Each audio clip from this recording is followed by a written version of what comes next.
Bien, merci de votre présence. Ce troisième cours va porter sur les polymères de coordination.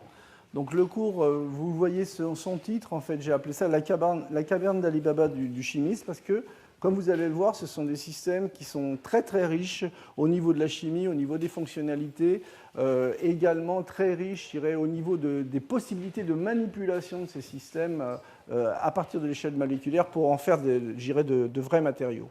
Alors, un polymère de coordination que vous connaissez tous, que vous avez sans doute vu, en particulier sur les tableaux, c'est le bleu de Prusse. Je ne sais pas si ça se voit très bien là au niveau de l'image, mais en fait, les bleus de Prusse, vous voyez, de ces tableaux de Watteau et de Peter van der Werf, ce sont en fait des polymères de coordination. Ce sont un peu les premiers polymères de coordination d'ailleurs. Et vous voyez que ces tableaux sont localisés dans une partie bien particulière de l'Allemagne. Sans souci, Potsdam, c'est pratiquement, je dirais, la banlieue de Berlin. Ou bien ce tableau est également dans le château de Charlottenburg, dans la région de Berlin. Et donc, bleu de Prusse, tout simplement parce que il a été découvert en fait par des coloristes allemands du nom de Diesbach et de Dippel en l'année 1704, et ça a été découvert par un pur hasard en fait. Au départ, ces coloristes cherchaient un rouge, et donc en mélangeant finalement des composés de fer avec de la potasse qui avait été polluée par en fait du sang d'animal, donc il y avait une source d'azote. C'est comme ça que finalement ils sont tombés sur un bleu ténébreux et très intéressant. En fait, au niveau de la structure, en fait, c'est simplement un composé à valence mixte entre du fer 2 et du fer 3 et des ligands cyano qui s'obtient en fait par réaction en milieu acide de composés du fer 3 et de ferrocyanure de potassium. D'ailleurs, c'est un test qui était utilisé, je dirais, en chimie qualitative pour reconnaître en fait certains cations. Au niveau de la structure, c'est une structure assez simple. Vous voyez, c'est une structure cubique où il y a alternance des fer 2 et des fer 3, et donc ces métaux, ces octaèdres de métaux sont en fait couplés par des ligands du type cyano, le carbone allant, je dirais, se fixer sur le fer 2 et l'azote sur le fer 3. Et donc c'est un composé à valence mixte de structure cubique, et vous voyez qui a été découvert, je dirais, au début des années 1700. Alors ce qui est important de voir dans polymère de coordination, bon, d'une part il y a le mot polymère et il y a coordination. Polymère, ça veut dire que on va pouvoir étendre des réseaux au moins de ligomères, voire des réseaux infinis, via un certain mode de liaison, et en particulier les modes de liaison qui sont mis en jeu dans ce type de chimie, ce sont des liaisons de coordination. Alors, pour résumer ce qu'est un polymère de coordination, c'est en fait un pont organique en général, un pont organique avec des pinces comme un crabe qui peuvent s'accrocher à un métal. Donc ça, ce sont ce que j'appelle des assembleurs. Forcément, pour qu'il y ait polymérisation, on doit avoir des fonctionnalités qui soient supérieures à 2. Et donc ces assembleurs sont reliés à des cations métalliques ou à des clusters oxométalliques qui jouent le rôle en fait de connecteurs métalliques. Alors évidemment, dans toute la chimie, la richesse de la chimie, c'est non seulement de changer les fonctions, mais également de jouer sur tous les aspects géométriques. Et ça, c'est ce qu'on voit, je dirais, en première année d'université. En fait, grâce au champ de ligand, on sait contrôler finalement la géométrie, aussi bien des connecteurs métalliques. Et au niveau du développement de la chimie du ligand et de la chimie organique du ligand, je pense que on est relativement bien avancé pour pouvoir proposer pratiquement, je dirais, un peu tout le genre de ligands sur mesure. Évidemment, ça demande du travail. Je ne dis pas que ce n'est pas du travail, c'est du travail, mais je pense qu'on a au niveau réactionnel tous les outils pour pouvoir évoluer. Alors, au niveau donc des assembleurs des ligands, qu'est-ce que l'on trouve en fait de façon les plus communes? Bon, je les ai classés en deux catégories, des assembleurs organiques neutres, typiquement des systèmes azotés, donc du type bipyridine de ce type, vous voyez, ou bien des systèmes cyano, donc tout ça ce sont des systèmes neutres, ou bien des assembleurs organiques de type anionique, et les plus communs ce sont les carboxylates, mais bon, ce ne sont que deux familles, je dirais, sélectionnées. Vous pouvez imaginer, je dirais, tout type de molécules organiques à partir du moment où l'une des extrémités peut avoir une affinité pour un cation métallique. Alors, bien entendu, quels sont en fait les connecteurs et les assembleurs de base? Eh bien, je reviendrai un petit peu sur l'idée centrale, c'est-à-dire que le connecteur peut être un cation métallique directement lié aux ligandes ou aux composés organiques qui vont en fait assurer la polymérisation par coordination. Et forcément, là, on a un choix direct de la géométrie qui va s'appuyer sur la nature du métal, la force du champ de ligand, la nature des ligandes. Mais ces connecteurs métalliques peuvent être également des systèmes un tout petit peu plus complexes, typiquement des clusters oxymétalliques qui sont déjà issus, vous le voyez, d'une première réaction d'agrégation de condensation, un trimère du zinc ou du chrome ou un tétramère du zinc. Et donc la première condensation résulte d'une réaction d'hydrolyse-condensation aqueuse ou organique. Vous voyez ce que vous voyez ici au centre, c'est un pont oxygène qui assure la première condensation. Et c'est ensuite cet objet qui va servir en fait de connecteur et qui va permettre de faire un réseau bi- ou tridimensionnel.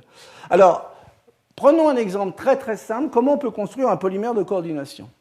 Je vais utiliser un complexe, un dimère du cuivre, vous voyez, qui lui est entouré en fait de groupements de type carboxylate qui sont monofonctionnels.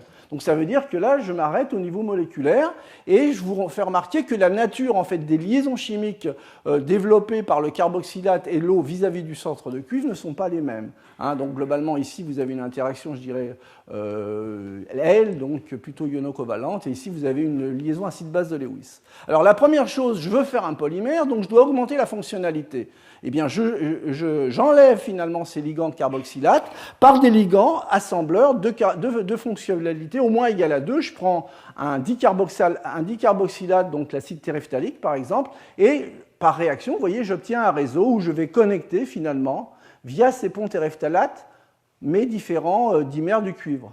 Alors là, je m'arrête à un réseau bidimensionnel. Bien évidemment, il me reste en fait au niveau réactif ces deux molécules d'eau que je peux utiliser. Et il ne faut pas oublier que dans la plupart de la formation de ces réseaux, eh bien, on voit la structure globale de l'ensemble, mais il y a toujours quelque chose dans la cavité en général. Il y a un invité, il y a un anion, il y a du solvant. Donc c'est important pour la suite. Alors, je passe donc à l'étape du dessus. Je vais utiliser finalement la labilité des molécules d'eau et donc je vais donc engager à la place des molécules d'eau tout simplement des ligands L, donc des ligands azotés, mais qui vont être à nouveau difonctionnels. Et ça va me permettre, vous voyez, de faire un réseau tridimensionnel où on retrouve finalement en rouge, de façon très simple et symbolisée, les groupements diacide carboxylate. Et ici, vous retrouvez finalement le ligand difonctionnel porteur d'azote, qui dans ce cas-là est la triéthylène diamine que l'on appelle plus communément le DABCO. Donc en fait, ce qu'il ne faut pas oublier, c'est que ça c'est une représentation du système, mais il y a toujours quelque chose dans la cavité. Alors pour y voir un petit peu plus clair, j'ai repris en fait des images en fait en modèle compact et vous voyez très bien, c'est exactement la même structure. Vous voyez très bien ici, ce sont les groupements carboxylates qui assurent en fait le réseau bidimensionnel. Ce que vous voyez ici en bleu, ça représente un des azotes de la triéthylène diamine. L'autre est pris dans la liaison, elle est cachée en fait par ces atomes. Et donc ce que vous voyez en vert, c'est les dimères de cuivre. Donc ça, c'est une vue. Si vous tournez de 90 degrés, eh bien vous voyez que ces systèmes présentent en fait des canaux qui sont très très intéressants, comme je vais vous le montrer plus tard. Mais a priori, la synthèse d'origine vous conduit à la formation de systèmes avec des canaux qui sont pleins avec des ligands, enfin du solvant à l'intérieur ou des ions. Alors, le domaine des polymères de coordination, ce qu'il faut voir, c'est qu'il a énormément évolué.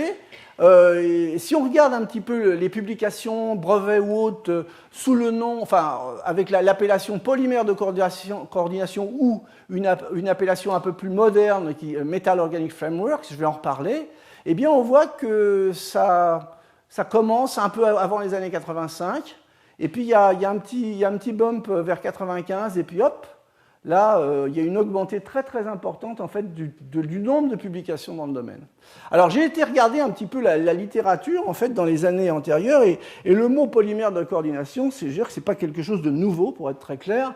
Si on regarde dans les années 70, on trouve des travaux de KRAR, de Manners et collègues, qui, en fait, eux, regardaient l'aspect vraiment polymère de coordination, c'est-à-dire que regardaient finalement des ensembles de cations associés, vous voyez, par des ligands bifonctionnels ou des systèmes polyphérocéniques, mais à nouveau, leur regard de l'époque, c'était plus je choisis un métal pour une propriété bien particulière et ensuite, eh bien, je le couple en fait à un certain type de ligand pour obtenir, dans ce cas-là, des oligomères. Et un grand nombre des travaux qui ont été publiés, au moins à cette époque-là, en fait, ce sont des systèmes où il y a des données qui sont spectroscopiques, mais il n'y a pas énormément encore de structures par diffraction des rayons X. Mais c'est un thème qui existait, je dirais, dans les années 70. Alors ensuite, le second exemple polymère de coordination concerne en fait tout le travail qui a été fait par les collègues de coordination qui se sont intéressés au magnétisme en particulier. Et donc, il y aura un exposé qui va suivre le cours de Talal Mallah, donc, qui est un spécialiste du magnétisme moléculaire. En fait, l'idée à l'époque, c'était justement de regarder de façon très, très fondamentale comment interagissaient des ions magnétiques quand ils étaient couplés via des ligands organiques. Et donc, les modèles les plus simples qui ont été développés avant ces dates-là, ce sont essentiellement des modèles de dimères, avec, on regardait les aspects recouvrement orbitalaire, orthogonal ou pas, et puis la logique était de se dire, on va aller vers des ensembles un peu plus complexes, plus proches des solides, où on va commencer à oligomériser les systèmes. Et vous voyez, ça c'est un exemple de chaîne bimétallique, hein, c'est le groupe d'Orsay, donc avec Olivier Kahn, Michel Vergaguet, Youpei et d'autres, qui ont travaillé sur ces systèmes. Et là, en fait, le choix du métal s'est fait en fonction d'une fonctionnalité. C'est-à-dire on va chercher un métal parce qu'il a une propriété magnétique. Tous ces systèmes-là sont porteurs de spin. Et ensuite, on fait le choix du ligand, vous voyez, avec un ligand avec un métal et un ligand avec un caractère beaucoup plus oxophile. De cette façon-là, le cuivre, lui, qui aime bien s'entourer d'azote, je dirais, ça permet de partitionner en fait la chaîne manganèse, cuivre, manganèse, etc. Donc ça, ce sont les travaux que je classerais j'étiquetterais comme les premiers polymères de coordination, et vous voyez, ça a démarré dans les années 70. Alors, il y a eu un premier choc très intéressant au niveau de la polymérisation des polymères de coordination, et ce choc est associé à tous les travaux qui ont été faits, vous voyez, dans les années 88-90 par Richard Robson. Alors, d'après ce que j'ai lu, c'était quelqu'un qui était un très bon chimiste de coordination, mais également qui était quelqu'un qui était passionné par la cristallographie et par tout ce qui était représentation dans l'espace. Et donc, Richard Robson a fait un travail énorme, en fait, justement en regardant tous les aspects topologiques, en fait, et d'association de métaux et de ligands variés, multifonctionnels, vous voyez, comme un tétracyanophénylène. Donc, ça va donner ce genre d'édifice. Vous voyez, un édifice où on voit ici les différents métaux en fait associés par ce ligand tétrapodique. Ici, forcément, vous voyez tous que c'est un carbone sp3, donc forcément, ça génère des tétraèdres. Et donc, ça va donner en fait une chimie de réseau réfléchie, je dirais, calculée, pour former par exemple des structures adamantanes. Alors Richard Robson a travaillé pendant des années sur justement tout cet aspect Lego, construction, en utilisant les métaux avec les bonnes fonctionnalités, les bonnes coordinances, en jouant énormément sur la chimie organique du ligand. Vous voyez, ça c'est typiquement une structure qui est obtenue à partir d'un sel de cadmium et du benzène hexaimidazole. Vous voyez, ici on voit bien la connectique et on voit bien la formation du réseau, et on sent bien qu'entre cette étape-là et celle-ci, il y a toute une réflexion cristallochimique qui permet d'établir ce genre de composé. Alors un autre exemple sur lequel je passerai assez vite, donc avec le tris-bipyridyltriazine, avec du cuivre 1, et bien vous voyez, donc simplement vous utilisez comme assembleur les azotes en fait qui sont externes à cette molécule, qui vont se connecter à un centre métallique qui est du cuivre 1 pour obtenir ce réseau-là. Mais vous voyez bien qu'il y a plein de vides. J'ai découpé une partie du réseau. La réalité est la suivante. C'est que quand vous faites le matériau, vous avez deux réseaux interpénétrés l'un dans l'autre. La nature a horreur du vide, et en général, soit vous interpénétrez des réseaux, soit dans la porosité, vous vous retrouvez finalement avec une molécule invitée. Alors, au niveau donc de la chimie réticulaire, donc je voudrais signaler donc les travaux importants qui ont été faits par Robson dans les années donc ça c'est une revue, mais dans les années 90. Et donc on peut à la fois construire des édifices, des polymères de coordination à la fois esthétiques, bon, c'est un véritable jeu, un véritable Lego, vous voyez, avec des systèmes monodimensionnels, bidimensionnels, tridimensionnels, des systèmes en chaîne, des systèmes interpénétrés, mais ce sont des structures, mais à nouveau il ne faut pas oublier qu'il y a toujours quelque chose dans la cavité. Et que la plupart des études qui ont été faites à l'époque, ce que les gens recherchaient, c'était essentiellement la fonctionnalité du métal, magnétisme, valence mixte, et le ligand servait à faire un couplage, à développer le système. Enfin, c'est comme ça que moi je le ressens. Alors que la cavité elle-même, elle n'était pas à l'époque très utilisée. Alors, ce qui a mis un petit peu, je dirais, le changement de pente dans l'évolution en fait, de la production et des publications, vous voyez, c'est fait dans les années 95 à 2000. En particulier, c'était la recherche de nouvelles fonctionnalités et propriétés dans ces systèmes de coordination. En particulier avec des chercheurs qui avaient soit qui venaient de la chimie du solide, soit qui avaient un historique scientifique dans la chimie des éolites, par exemple. Donc la première chose le premier réflexe, c'est se dire, bon, bah, on a des cavités, on va essayer de les utiliser avec toutes les propriétés que vous pouvez imaginer derrière. Alors, au niveau donc de ces systèmes-là, eh bien, il paraissait intéressant d'utiliser ces matériaux hybrides poreux cristallisés. Ça a commencé au début des années 90. Donc, bien évidemment, suite aux travaux de Robson, eh ben, on savait déjà jouer sur les aspects fonctionnalité et dimensionnalité des réseaux. Et en particulier, on avait a priori la possibilité de développer des matériaux poreux de taille contrôlée, avec des formes, vous avez vu, très variées. Mais le problème était, d'abord, il faut libérer les pores pour pouvoir en faire des vrais matériaux poreux. Et en plus, avec tout le potentiel et toute la force et la connaissance des chimistes de coordination, eh bien, on savait que si on arrivait à faire ça, eh bien, on arriverait à faire ceci. C'est-à-dire, si on arrivait à libérer proprement les pores, eh bien, on arriverait également à jouer sur la chimie, à jouer sur la fonctionnalisation de la surface interne et externe. Alors, bon, par exemple, pour aller un peu rapidement, on peut utiliser une source de métal et puis avoir le ligand fonctionnel, pas un simple terephthalate.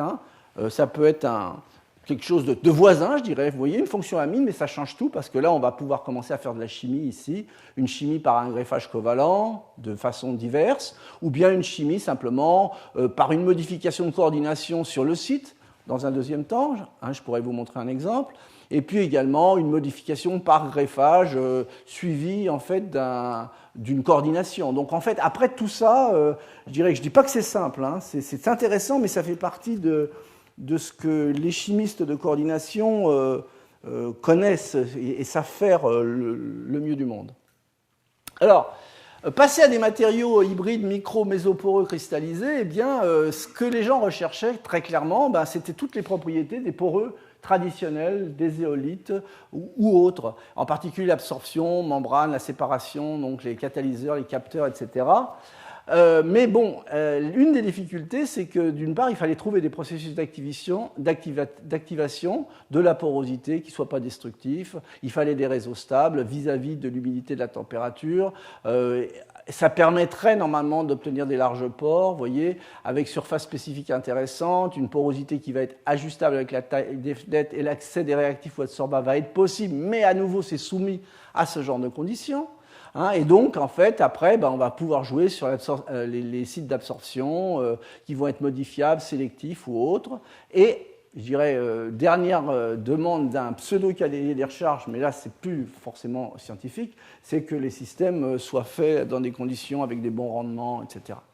Alors, ce qui a énormément, changé finalement le profil du paysage, c'est deux choses. D'une part, en fait, l'utilisation un peu plus systématique par les chimistes des synthèses, non plus de chimie douce, température ambiante, mais des synthèses, je dirais, hydrothermales ou solvothermales. Donc ça permet déjà de monter en température et ça permet donc peut-être de mieux cristalliser les systèmes. Et en particulier, si on regarde un peu les évolutions en fait, du polymère de coordination ou au système microporeux ou mésoporeux avec des propriétés intéressantes, eh bien on voit que globalement, il y a 3 générations de systèmes. Une génération, je dirais, avant 95. Il y a beaucoup d'expériences qui montrent que finalement, la première génération, on essaye d'enlever les espèces invitées pour libérer cette porosité, mais on se retrouve très souvent avec partiellement ou totalement des problèmes de stabilité du réseau qui est détruit. Puis une deuxième génération, et ça démarre, je dirais, globalement dans les années 95, où on va pouvoir on va trouver des systèmes suffisamment robustes pour enlever les espèces invitées et justement libérer cette porosité, cette micro- et nanoporosité qui va être intéressante. Et puis, à partir des années 2000, eh ben, on va au-delà, on trouve la 3e génération de systèmes dans lesquels non seulement on peut enlever en fait les invités, mais il y a une sensibilité du réseau à l'échange des invités. Il y a une adaptabilité en fait du réseau, une flexibilité du réseau, et ça, ce sont des travaux plus récents. Alors, au niveau donc des premières expériences et celles qui ont permis finalement de consolider des polymères de coordination cristallins et suffisamment stables pour qu'on puisse retirer les invités qui sont dans les cavités, eh bien, essentiellement, c'est l'utilisation de pontants rigides, beaucoup d'anioniques et de neutres du type carboxylate, donc le plus simple dicarboxylate, et également des polycarboxylates, des systèmes à base d'imidazole ou de pyridine.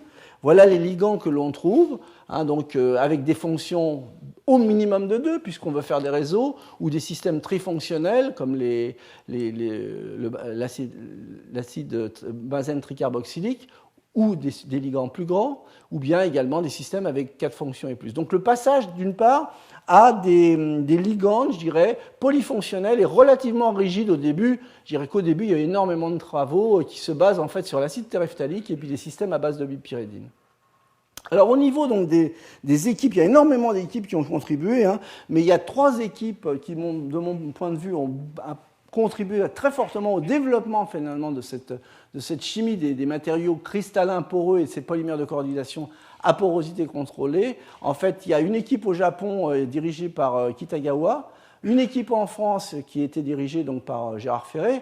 En ce moment, c'est Christian Serre qui a repris l'animation de cette équipe, et une équipe à UCLA, donc aux États-Unis, dirigée par Omar Yaghi. Alors, en fait, finalement, ce sont des travaux où il y a des recouvrements, forcément, mais il y a de nettes différences. En fait, l'équipe japonaise Kitagawa s'est surtout intéressée au système divalent, et en particulier le cuivre, et avec énormément de recherches sur les couplages au niveau des ligands entre les carboxy et les systèmes azoptés. Et donc, lui a appelé ça les Porous Coordination Polymers, PCP. Donc. Au niveau donc, de UCLA, beaucoup de travaux, à nouveau sur des divalents, en particulier du zinc, et énormément de travail qui a été fait en fait à partir donc de ces briques, ces tétramères de zinc qui sont, vous voyez, condensés grâce à un pont oxo. Il a appelé ça les Metal Organic Frameworks. Et en général, bon, je dirais que la plupart des travaux de départ, c'est l'utilisation de ces briques couplées finalement à des composés carboxylates de fonctionnalité supérieure à 2.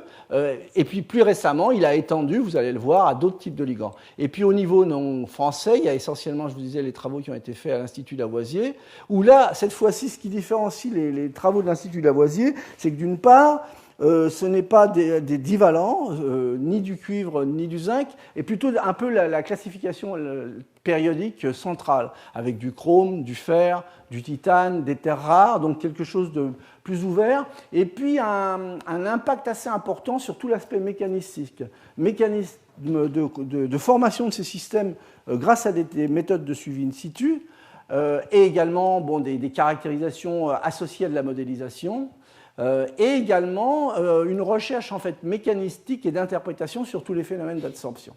Alors, donc, je vais passer en revue très rapidement les travaux des différentes équipes. Donc, du côté de Versailles, bon, il y a eu ces fameux matériaux 1000, c'était matériaux de l'Institut de Lavoisier, qui ont des propriétés absolument extraordinaires avec très grandes surfaces spécifiques, vous voyez, qui sont construits avec un connecteur qui est un petit trimère de chrome ou de fer avec un pont mu3 oxo au centre. Et par échange en fait, des ligands carboxylates avec un système bifonctionnel, eh bien, on va faire des caches, des super tétraèdres qui vont à nouveau s'associer pour former des caches plus grandes, vous voyez, avec des pores de 30 angstroms ou de 29 à 34 angstroms, donc des super caches avec donc une fois, et ces systèmes peuvent être stables, on peut enlever finalement les solvants et ça peut permettre de libérer de très grandes surfaces spécifiques et ce sont des matériaux qui sont intéressants en tant qu'adsorbeurs, catalyseurs et vecteurs. Et en particulier, si je prends des données, je dirais qui est un peu frappant, 1 mètre cube de ce matériau est capable de stocker près de 400 mètres cubes de gaz carbonique à 25 degrés. Les meilleurs poreux à l'heure actuelle, c'était plutôt aux alentours de 200. Donc je vais revenir, je vais remettre des bémols sur les aspects d'absorption dans ces matériaux, mais ce sont quand même des matériaux qui sont exceptionnels.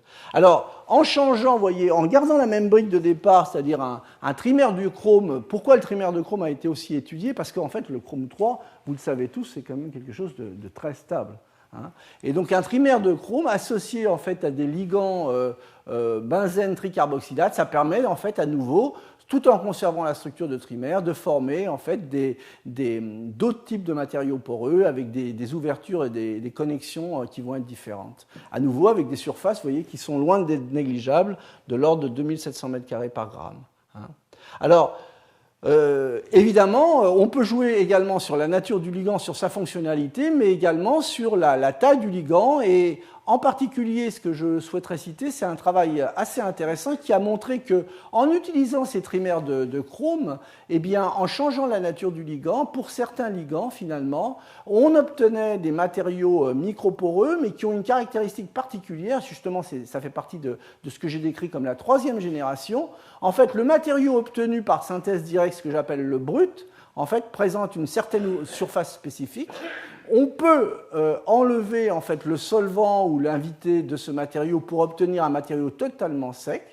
Et ensuite, soumis à l'absorption de différentes molécules, eh bien, on va augmenter en fait, la taille des cavités et la maille du système. Le système va gonfler sans pour autant perturber, je dirais, la structure du matériau. Et évidemment, le volume de la maille va augmenter jusqu'à 300% dans certains cas, mais ça va être dépendant en fait, de la fonction, de la polarité de l'invité, de l'adsorbat, je dirais, ou de l'acidobasicité de l'adsorbat. Mais ce phénomène est réversible et ça, ce sont des systèmes qui présentent ce phénomène de gonflement-dégonflement et donc qui ajustent finalement leur capacité de réception à la quantité, à la nature de l'adsorbat. Alors, dans la même série donc, des composés de type 1000, je vous ai parlé donc, des systèmes qui sont construits à partir d'un trimère. Il y a les 1053 qui sont, eux, construits à partir, vous voyez, d'un trimère qui n'est pas fermé, mais qui est un trimère linéaire. À nouveau, en associant cette brique de départ, ce connecteur, à un assembleur simple, un terephthalate, on obtient, vous voyez, d'autres types de microporeux avec des pores largement ouverts, et on peut jouer en fait sur la chimie en fait de l'aspect de la construction, mais également, vous voyez, vu qu'on peut également jouer sur la chimie du connecteur, eh bien on va pouvoir obtenir des connecteurs qui vont être plus ou moins hydrophiles, plus ou moins hydrophobes, et obtenir des phénomènes d'absorption qui vont être plus ou moins sélectifs. Par exemple, le 1053 est nettement un meilleur absorbeur de CO2 que du méthane, et vous voyez des phénomènes un petit peu bizarres dans lesquels je ne rentrerai pas dans les détails, sauf si vous me posez des questions, mais qui montrent que finalement il y a des effets très particuliers au moment de l'absorption, des effets de réseau qui sont très particuliers. Alors, l'intérêt en fait de ces matériaux 1000 indépendamment de l'absorption, eh bien, c'est que justement, ils sont réalisés avec des cations qui sont biocompatibles, et en particulier du fer. Et donc, en fait, il y a toute une série de travaux. Vous voyez, au lieu de partir du trimère métallique à base de chrome, on utilise en fait le trimère métallique à base de fer avec un acide trifonctionnel, un acide benzène trifonctionnel pour obtenir des 1100, ce que je vous ai montré dans un des transparents précédents, mais qui sont avec un système qui est biocompatible. À partir du moment où on sait faire des systèmes biocompatibles et que l'on sait descendre en fait la taille des objets dans un régime, je dirais, submicronique, voire nanométrique, ça veut dire que ces matériaux-là peuvent être éventuellement des systèmes intéressants pour le secteur médical. Et en particulier, bon, la porosité étant très très grande, ils peuvent accueillir de grandes quantités, par exemple, de médicaments. Et en fait, ensuite, il y a un relargage, je dirais, qui est différé dans le temps. Au lieu d'avoir en fait l'essentiel du médicament qui est délivré en quelques heures, eh bien, on a un relargage qui peut durer plusieurs jours avec un système à base de fer qui est biocompatible. Bon, alors du fer, qu'est-ce que ça veut dire? Fer 2, fer 3, mais là c'est du fer 3, c'est stable. Du fer 3, ça veut dire qu'il y a du spin, il y a du magnétisme, et donc forcément, on peut, en utilisant toujours ces trimères de fer, bon là c'est simplement une illustration avec un autre type de ligand carboxylate difonctionnel, mais je dirais qu'au niveau conceptuel, c'est la même chose, eh bien on peut utiliser ces matériaux-là, vous voyez, de faire une échelle nanométrique pour faire de l'imagerie médicale, en fait, en jouant sur le contraste en RMN, en RMNT2, ça peut servir d'agent de contraste. Alors, on peut également, bien entendu, fonctionnaliser les groupements organiques par des fonctions amino. C'est ce que je vous disais. Donc toute la malléabilité, la malléabilité en fait de la chimie de coordination. Et là, on peut par exemple, venir greffer le médicament. Dans ce cas-là, c'est du cisplatine via une réaction d'amidification simple. Et donc encore jouer sur les équilibres en fait de dissociation de ce type de liaison pour moduler finalement les temps de relargage d'un médicament dans l'organisme. Alors, du côté donc, de UCLA, d'Omar Yaghi, alors il y a de superbes travaux qui ont été faits, je vous ai dit, à partir donc d'un tétramère de zinc, à nouveau associé par des groupements polyfonctionnels, au départ essentiellement des polycarboxylates. Donc ce qui est intéressant, c'est que cette brique de base est conservée et que pratiquement on peut changer la nature de l'acide correspondant et sa fonctionnalité. On obtient en fait des édifices avec des porosités parfaitement calibrées et contrôlées, qui vont dépendre pour l'essentiel de la nature du ligand que vous allez rajouter. Alors donc le premier, en fait, vous voyez, le premier système microporeux stable qui a été publié dans fin des années 90, vous voyez, c'est le fameux MOF5, qui est un travail qui est très, très connu, très cité, qui utilise finalement ce genre de clusters connectés simplement avec des ligands terephtalates. Et ce que vous voyez en jaune au centre, eh ben, c'est la cavité, c'est la poche qui, si elle est libérée, et c'est le cas, elle peut être accessible et créer des surfaces très élevées de l'ordre de 1900 m² par gramme. Alors évidemment, ensuite on peut jouer avec la chimie des ligands, vous voyez, pour faire varier finalement les fonctionnalités. On peut également aller vers des assembleurs, je dirais, de plus en plus grands pour créer en fait des trous plus larges et donc jouer un petit peu sur les surfaces spécifiques. Alors évidemment, il faut faire attention à une petite chose, c'est que forcément, si on joue sur des assembleurs trop grands, eh ben, on va fragiliser un petit peu le réseau, mais en fait, il y a quand même un certain nombre de systèmes, vous voyez, avec des assembleurs plus grands, type MOF 177, qui tiennent finalement au niveau structural et aux sollicitations. En particulier, il y a eu énormément d'études qui ont été faites par ce groupe sur tout ce qui est absorption. Là, ça vous montre en fait l'absorption d'azote, toute simple, je dirais, d'un MOF 5, le premier qui a été trouvé par l'équipe, jusqu'au MOF 177, qui reste stable avec des capacités d'absorption qui sont remarquables. Donc énormément de travaux sur l'absorption, évidemment, absorption, tous les aspects environnementaux, énergie, il y a eu des moyens qui ont été mis là-dedans, donc forcément il y a eu une réponse du scientifique en trouvant des matériaux avec des propriétés exceptionnelles. En fait, donc ces systèmes-là sont décrits comme des éponges cristallines, vous voyez, avec des surfaces très très grandes, et en particulier, juste pour prendre un exemple, un conteneur rempli de MOF 177 peut stocker autant que 9 conteneurs vides d'un gaz type CO2. Donc alors énormément, les gaz d'intérêt, ce sont essentiellement le méthane, le CO2, l'hydrogène, stockage de l'hydrogène bien entendu. Vous voyez que derrière cette problématique, il y a toutes les problématiques associées à l'énergie et à l'environnement. Alors, et bien entendu, à nouveau, tous ces systèmes-là, la richesse de la chimie de coordination permet de les fonctionnaliser un peu sur mesure. Au lieu de partir d'un acide dicarboxylique simple, je vais partir de l'amino dicarboxylique. Ça veut dire que je vais avoir une fonction qui va être réactive, qui va attendre que je la sollicite. Donc je la sollicite avec une réaction chimique assez classique maintenant pour former un groupe N3. Et puis, qui dit groupe triazole, tout de suite, Pour un chimiste de coordination ou un chimiste organicien, ça veut dire chimie clique. Et donc, ça veut dire je vais pouvoir aller modifier mon système avec un groupement alcyne et puis cliquer en fait à peu près divers types de fonctions.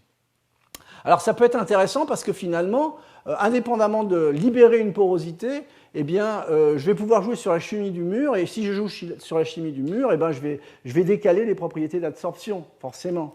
Et donc ça, c'est intéressant parce que vous voyez, bon, ça c'est un travail qui a été fait par l'équipe de Yagi, donc en passant de l'amino à des systèmes simplement par des réactions de couplage, vous voyez, avec des systèmes plus ou moins aromatiques, ce qui est vu dans cet exemple, hein, c'est que ça c'est des isothermes d'absorption d'hydrogène, et bien très clairement, le fait de rendre encore plus aromatique finalement le ligand assembleur, et bien ça permet de décaler fortement l'absorption, en particulier d'hydrogène à faible pression. Donc en fait, c'était juste un exemple, mais vous pouvez imaginer tout, je dirais, l'arsenal d'idées qui peuvent être développées suite à la modification de ces ligands. Alors, on parlait de microporeux. Alors, parler de microporeux sans parler de zéolite, de mon point de vue, c'est une aberration. Et justement, je dirais, les collègues qui ont travaillé sur les polymères de coordination ont eu ce que j'appelle la pensée zéolitique. Alors, la pensée zéolitique, c'est quoi ? On sait que les zéolites, ce sont des adsorbeurs absolument remarquables, mais au niveau structural, on sait que d'une part, ce sont tous des aluminosilicates avec des cations qui sont tous en tétraèdre et avec des valeurs angulaires, vous voyez, qui sont entre 145 et 150 degrés, ça dépend des zéolites, et ça génère des systèmes de porosité parfaitement contrôlés, hein. Donc c'est ce que vous connaissez sous le nom de tamis moléculaires, et donc avec des cages bien définies et des porosités en général angstrom nanométriques, hein, et donc avec des structures, il y a à peu près 150 zéolites de synthèse à l'heure actuelle, et puis une cinquantaine naturelles, hein, avec des structures différentes. Et donc ça, ce sont un peu la structure type la plus connue, je dirais, c'est la structure sodalite. Hein, et donc vous avez ces enchaînements en fait, de tétraèdes, de silicium et d'aluminium avec ces angles. L'idée, c'était de se dire, si je choisis des cations qui ont une forte préférence pour le tétraèdre, et des ligandes qui ont en fait des connecteurs organiques cette fois-ci, qui présentent en fait ces valeurs angulaires, je devrais trouver quelque chose d'intéressant. Et ça, c'est ce qu'a fait l'équipe de Yagi en allant chercher les systèmes de type imidazole, très intéressants, avec des métaux divalents, essentiellement beaucoup de travaux autour du zinc. Et donc ça permet, vous voyez, vous avez votre pont, vous avez votre tétraèdre, et donc vous allez pouvoir obtenir finalement des hybrides cristallins de type zéolitique, ce qu'on appelle les ZIF, Zeolitic Imidazolate Frameworks, donc différents. Là, je vous en montre 2 ou 3, mais il y en a une bonne trentaine qui ont été publiés.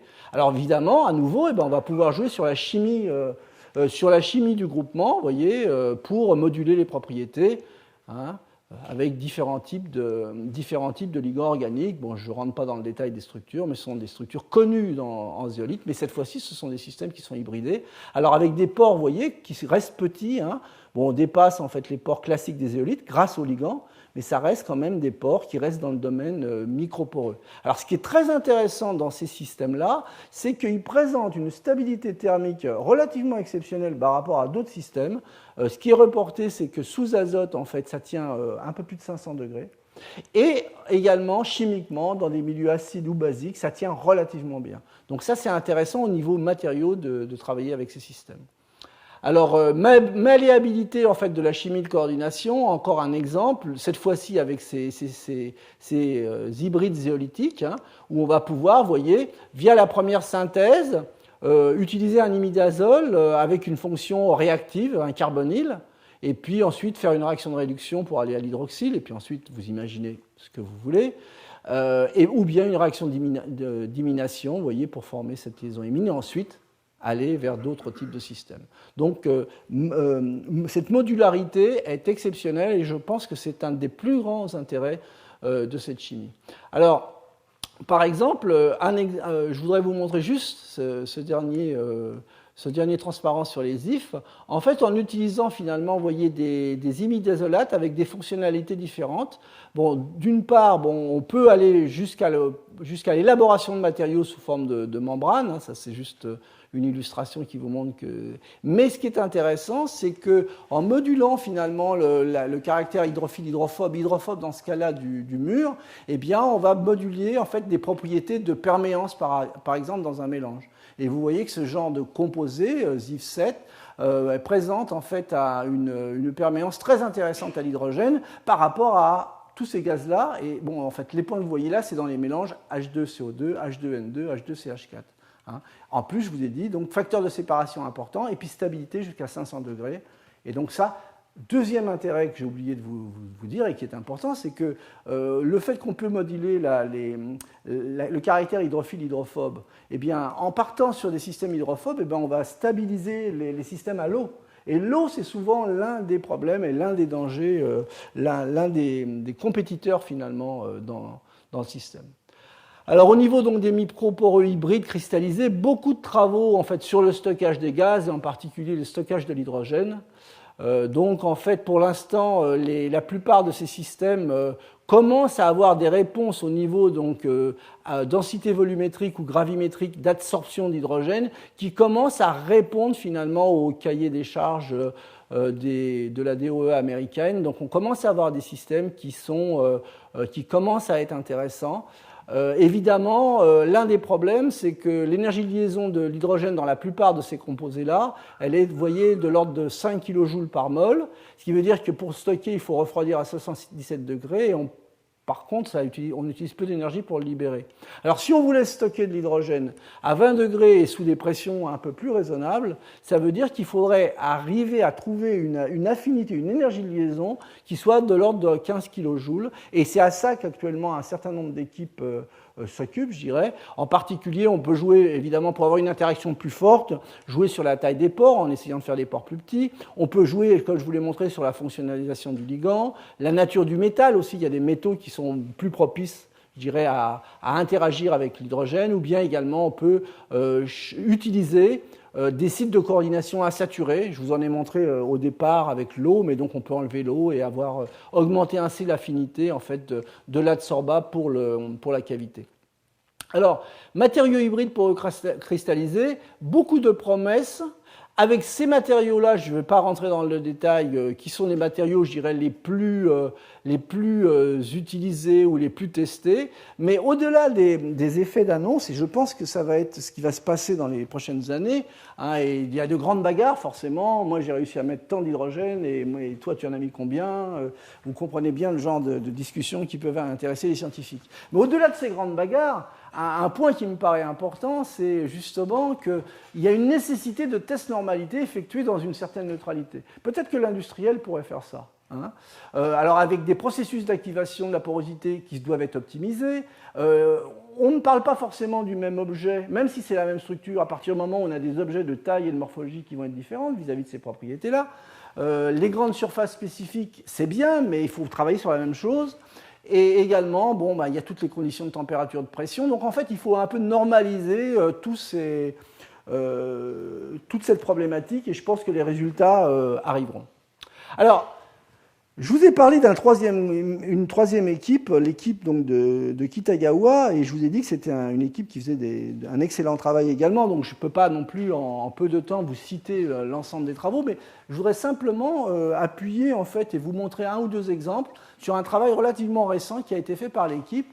Enfin, l'idée c'est d'utiliser finalement cet espace confiné, ces canaux bien calibrés en longueur, en taille, en forme, avec des fonctionnalités qui peuvent être ajustables pour contrôler de la polymérisation à l'intérieur de la porosité. En particulier, jouer sur les distributions de masse moléculaire, sur la stéréorégularité et également sur la séquence monomérique. Donc, parmi tous ces exemples, j'en ai choisi deux.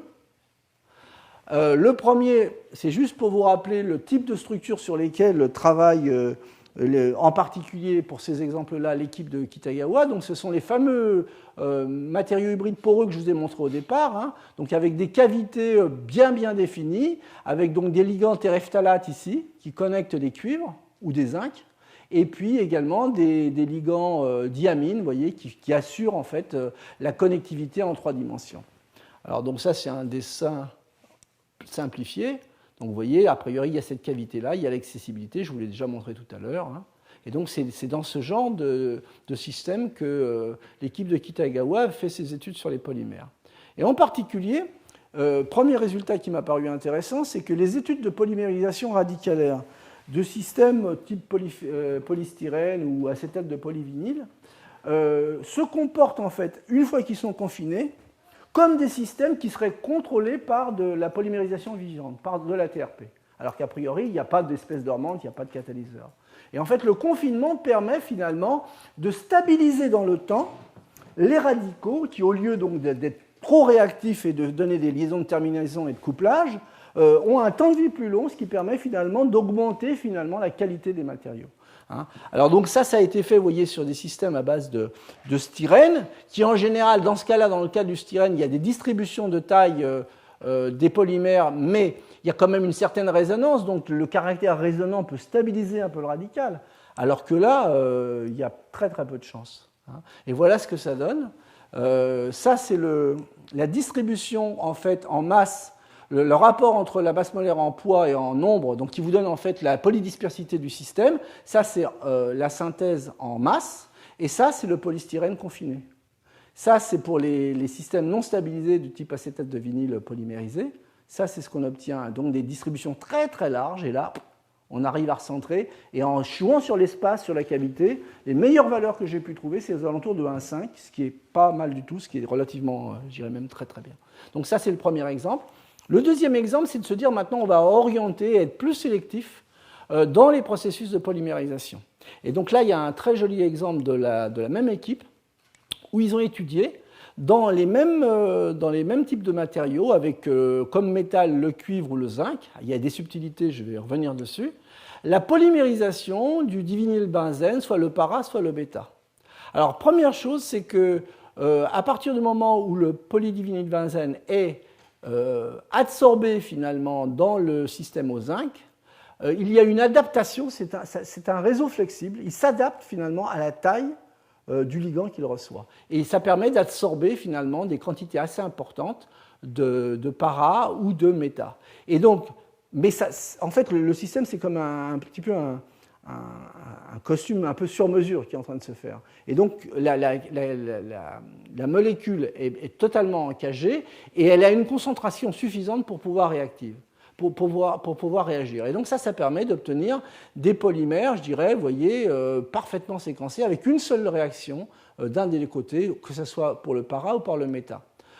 Par contre, si on utilise la même structure, avec non plus du zinc mais du cuivre, qui a, bon, pour des raisons, je dirais, énergétiques, est une structure plus rigide, à ce moment-là, il ne peut pas y avoir d'adaptation au ligand. On va jouer sur de l'absorption avec des petites quantités.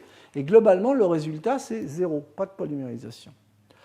Si on se dit, on va donner un peu plus d'espace au système, on joue sur la nature du ligand, on prend un système à 2 cycles, et bien là, on a donné de l'espace, c'est vrai. Pas énormément quand même, hein. On joue quand même autour du nanomètre, hein, tout ça. C'est un jeu autour du nanomètre. Et bien là, on obtient des résultats avec de la polymérisation analogue à une polymérisation en masse avec beaucoup de réticulation. Évidemment, bon, tout ça, c'est sur une base de résonance magnétique nucléaire et de chromato, parce que l'intérêt de ces systèmes, c'est qu'une fois que vous avez fait la polymérisation, il faut analyser le polymère. Mais vous êtes dans la chimie de coordination, ça veut dire que vous êtes dans une chimie compétitive pour les ligands. Donc, vous faites votre polymérisation, et ensuite vous rajoutez un complexe amphore, les DTA. Et à ce moment-là, vous nettoyez, vous complexez finalement les cations et vous libérez le polymère et vous pouvez faire toutes les analyses de la façon la plus correcte sur la partie polymérique. Alors d'autres exemples de l'équipe de Kitagawa, eh bien cette fois-ci, si mon réseau microporeux, il est porteur donc d'informations, de métaux qui peuvent subir facilement des réactions d'oxydoréduction, eh bien par des réactions d'échange, je vais pouvoir intercaler du pyrrole et donc faire une polymérisation oxydative en utilisant en fait le fer3 en fait comme catalyseur. Et donc le fer3 va se transformer en fer2 et je vais obtenir des polypyroles, je dirais parfaitement, où relativement lamellaires, intercalés dans des réseaux de microporeux. Mais à nouveau, je dirais, cette partie-là, eh bien, je peux la gommer, l'effacer en rajoutant du complexant. Et ce qui est intéressant, je suis désolé, on ne voit pas sur la vue là, en fait, on obtient des plaquettes de polypyrrole avec des conductivités qui ne sont pas élevées parce que le dopage n'a pas été optimisé, mais qui montrent en fait une anisotropie très marquée entre une mesure électrique perpendiculairement à la plaquette ou dans le sens de la plaquette. Donc ça, ce sont encore des exemples sur le travail de Kitagawa et les polymères. Eh bien, on va pouvoir jouer en gardant des structures à peu près analogues. Vous voyez, bon là, on va jouer sur des systèmes carboxylates porteurs d'amines, mais à nouveau avec du cation, des structures en couches. Et puis, on a besoin de piliers pour faire le réseau 3D. Et bien, à nouveau, bon, on va utiliser des systèmes diazotés. Donc, au niveau concept, c'est la même chose, je dirais. Alors ces systèmes-là, ils ont été utilisés parce que là, il y a une grosse modification, c'est dans la fonctionnalité finalement des ligandes, eh bien, on va pouvoir introduire des fonctions qui vont être basiques. Et donc, on va pouvoir donc, grâce à ça, se servir du mur comme d'un catalyseur. Et ça, c'est ce qu'il a fait, vous voyez, dans ces polymères de coordination à base de cuivre. En particulier, il a réussi à faire de la polymérisation d'acétylénique à 20 degrés. À condition, évidemment, d'avoir un acétylénique avec un groupement électroattracteur, R, qui puisse en fait labiliser un peu cette liaison CH. Donc, en interaction avec la basicité du mur, eh bien, ça permet de faire ce cation ilure réactif qui va pouvoir donner lieu à la polymérisation. Donc, cette fois-ci, le mur va jouer un rôle catalytique. Et donc, justement, en regardant un petit peu la bibliographie dans son ensemble, j'ai quand même été étonné, les microporeux, sous toutes leurs appellations, PCP, MIL, MOF ou autres, eh bien, il y a déjà énormément de travail qui a été fait en catalyse. Alors, pour des réactions, vous voyez, assez classiques, de cyanylation, des réactions de condensation de type Köppen-Nagel. Donc là, je ne vais pas vous énumérer, en fait, vous faire une liste à l'après-vert, mais globalement, vous avez déjà énormément de travail qui a été fait dans tout ce qui est catalyse, et en particulier, ce qui est intéressant, c'est que cette catalyse, bon, elle va être confinée dans des micropores, mais également, il faut toujours garder en tête que, eh bien, on a une souplesse énorme au niveau chimique sur le choix du métal et le choix du ligand. Donc, un seul exemple concernant la catalyse, c'est la catalyse dans des hybrides poreux qui ont été utilisés, vous voyez, pour la catalyse du méthane pour former de l'acide acétique, donc de l'oxydation du méthane. Donc, le système qui est utilisé, c'est un microporeux assez simple, à nouveau, fait à partir d'un dicarboxylate et d'un sel de vanadium pour former ces cages microporeuses. Donc, ça, c'est un 1047. Donc, c'est à nouveau des structures avec des triplets d'octaèdres, ce ne sont pas les triplets circulaires, ce sont les triplets linéaires, avec du vanadium. Et donc ça donne en fait, vous voyez, une réaction avec une sélectivité de 100%, avec des turnover numbers qui sont, je dirais, corrects, je dirais pas exceptionnels mais raisonnables, et puis avec du recyclage. Alors maintenant, augmenter la sélectivité, ça veut dire qu'on va pouvoir éventuellement, à taille de cage égale, jouer éventuellement sur la chimie du ligand, c'est ce que je vous ai dit tout à l'heure. Et donc si on utilise un système fortement hydrophobe, on va l'appeler différemment, mais à l'arrivée, je dirais c'est le même matériau au niveau conceptuel pour moi, eh bien, avec un système totalement hydrophobe, eh bien, on peut obtenir à nouveau des systèmes très sélectifs et on peut augmenter en particulier la qualité, je dirais, la qualité du catalyseur. Alors, au niveau catalyse, beaucoup de travaux. Quand on regarde d'une façon plus générale le domaine des MOF, eh bien, on trouve en fait des tas d'études sur les aspects poreux, je vous en ai parlé, le biomédical, des débuts sur les transitions des spins et le magnétisme, la conductivité, les propriétés optiques, tout ce qui est chiralité également. Donc, il y a énormément de travaux qui concernent en fait ce domaine. Je dirais qui n'est pas un domaine émergent à proprement dit, puisque les polymères de coordination, si on s'arrête à cela, c'est, je vous l'ai dit, je dirais les années 70-80, mais où il y a eu vraiment un changement de point de vue total en passant à ces systèmes de porosité contrôlée que l'on appelle MIL, MOF ou PCP. Alors, il est clair que derrière tout ça, on parle d'application. Pour l'instant, il n'y a pas encore eu vraiment d'application au sens développement d'un produit appliqué, mais il y a clairement un intérêt industriel. Ça veut dire que les industriels y songent. Enfin, vous voyez, par exemple, ça, ce sont des systèmes qui sont développés par BASF. Ça, ce sont des poudres de certains MOF, en particulier le 1053, avec une production de 500 kg par jour. Vous pouvez acheter en fait des matériaux qui sont des microporeux divers, en fait, de différentes équipes, enfin les plus stables, je dirais. BASF s'intéresse aux plus stables, qui sont vendus sous le nom de basolite. Ça existe commercialement. C'est encore un petit peu coûteux, mais ça existe. Vous trouvez également des productions de nanocubes au niveau industriel. Donc les industriels sont déjà dans la réflexion de l'utilisation finalement de poudre de taille contrôlée. Et puis j'ai trouvé plus récemment, vous voyez, des barreaux de MOF faits par des techniques d'extrusion. Et vous voyez la taille. Donc ça veut dire qu'il est vrai qu'au jour d'aujourd'hui, on sent qu'il va y avoir quelque chose au niveau des applications, puisque les gros industriels se préparent. Mais ce qui je trouve le plus intéressant dans ce genre de thématique, c'est tout l'aspect conceptuel et chimie, où on sent bien que on peut réaliser une chimie sur mesure en connaissant bien la chimie de coordination. Évidemment, il y a toujours l'essai et l'erreur. Il faut être modeste. Mais il y a quand même déjà une bonne connaissance et un certain contrôle des systèmes. Donc, sans être prédictif à coup sûr, on peut aiguiller finalement les systèmes de synthèse pour optimiser un système un petit peu, je dirais, sur mesure. Alors, justement... je vais vous présenter finalement le conférencier suivant, qui est le professeur Talal Malla. Je connais Talal Malla depuis un bon moment. Hein. Donc, je dirais que c'est un spécialiste donc, à la fois de la chimie d'une façon générale, avec peut-être une préférence pour la chimie de coordination, et il s'est toujours intéressé, depuis que je le connais, à tout ce qui est interaction magnétique dans les systèmes, interaction magnétique, depuis quelque temps également au couplage optique et magnétique. Hein, et donc, en fait, actuellement, il est professeur à l'université d'Orsay. Hein, donc, je l'ai connu lorsqu'il était déjà sur Paris 6 à l'époque. Hein. Donc, aujourd'hui, il dirige le laboratoire de chimie inorganique d'Orsay, donc de Paris 11, et donc il a également des responsabilités, comme tous les enseignants, il a des responsabilités d'enseignement qui lui prennent aussi une partie de son temps de recherche. Hein. Donc, il est dans un LabEx sur Nano-Saclay. Et donc, ses activités de recherche, il vous en parlera mieux que moi.